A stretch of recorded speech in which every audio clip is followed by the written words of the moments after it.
Okay, the last thing for this week is going to be page 7. I skipped page 6 because that's really just practice. If you need help with any of those, please let me know.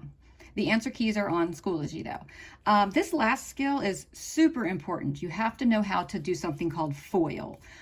We use the FOIL method, which is just an acronym for first, outer, inner, and last. We use this whenever we're multiplying binomials. So notice in the problem number 1, that's an x plus 2. It's 2 terms, so it's a binomial.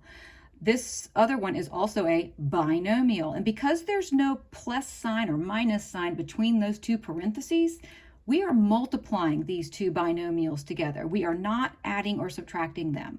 So don't confuse that with something like, don't confuse that with something like number 2 on here. See, that's a binomial, but we're only adding those together, and there's a plus sign between them. These would not get multiplied. But the ones on page 7, since there's no addition or subtraction sign between those parentheses, we have to multiply them together, which means if you have a binomial, let's just say we've got a plus b, 2 terms, it's a binomial. And you're going to multiply it times c plus d, which is another binomial. This a has to multiply to both of these terms. And then this b also has to multiply times both of these terms. You're using the distributive property with the a across the c and the d, and then again with the b across the c and the d. Using the FOIL method makes sure that you do all of those steps, and it kind of keeps it in a nice organized fashion. It keeps the terms usually from highest degree to lowest degree, usually. So F stands for the first terms. The A and the C are going to be your first terms. So in my example, the A and the C are considered the first terms in each binomial. The outer terms are the ones, is the A and the D. So A and D are the outer terms. The inner terms would be the B and the C. B and C. And finally, the last terms would be considered the B, which is the last term in this binomial, and the D, which is the last term in this binomial. So when you go to multiply these, you're going to multiply in this order. So you have to multiply 4 times. So in this first example, first would be x times x. That's the first term times the first term. X times x is x squared. O for outer. The x and the positive 4 are the outer terms. So I'm going to multiply x times positive 4, which is a positive 4x. Now for the I, I'm going to multiply the 2 inner terms. See, these are like the inside terms, the positive 2 and the x. So that's going to be plus 2x. And then for my final multiplication, I'm going to multiply the last terms. The 2 is the last term in this one. The 4 is the last term in this one. 2 times 4 is a positive 8. Now, I've got my 4 terms, but I can combine 2 of them. I can combine these 2 middle terms. And when you FOIL, it's almost always going to be the case where these 2 middle terms can be combined, almost always. And the first term will usually be the highest degree. The last term will usually be the lowest degree, and then you just need to combine the 2 in the middle. So a 4x and a 2x is going to give you 6x. So this would be the product of multiplying those 2 binomials. And again, we use the FOIL method. I'm going to skip down to number 7 with the w minus 2 and the w minus 3. So first terms, w times w is w squared. Outer terms, the w times the negative 3. So w times negative 3 is negative 3w. Now I'm going to use my inner terms. I've got a negative 2 and a w, so minus 2w.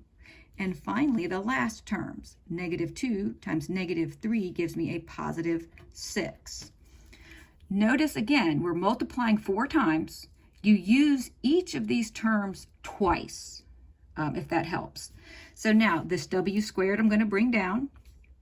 I will combine the negative 3 and the negative 2, which gets me a negative 5w.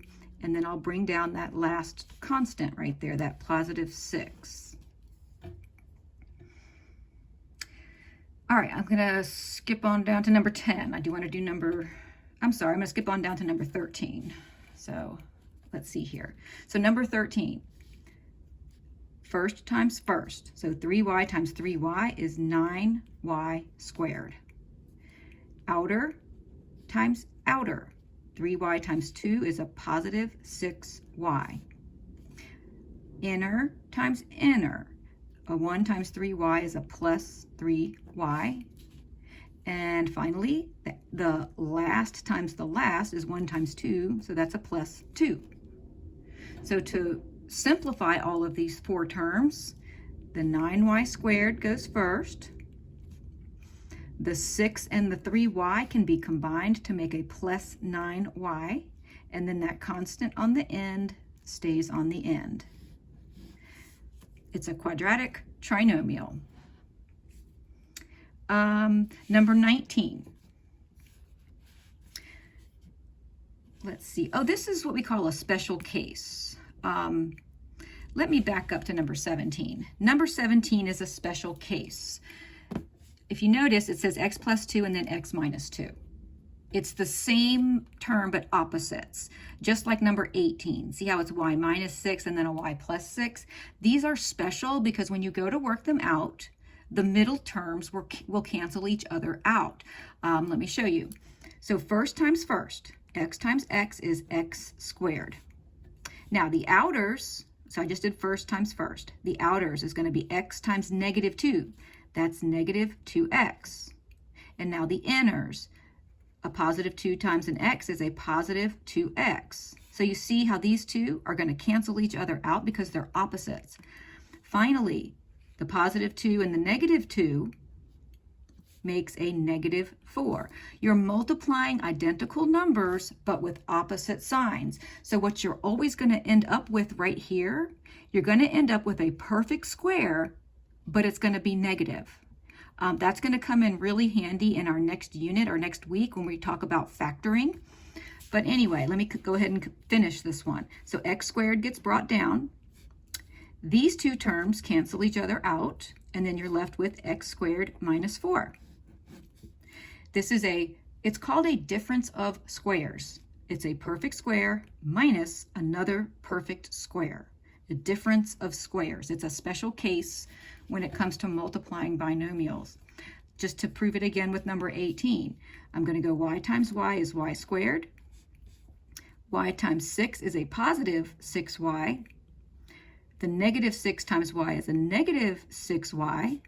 And then finally, you're multiplying 6 times 6, which means you're really squaring the 6, but it's a negative times a positive, so it's going to be negative 36. These two middle terms cancel each other out, so what you're left with is a difference of squares. That's a perfect square minus a perfect square. Let me see here. I'll do number 19. Number 19 is another example. It just looks a little more complicated. It's a 3x plus 1 and then a 3x minus 1.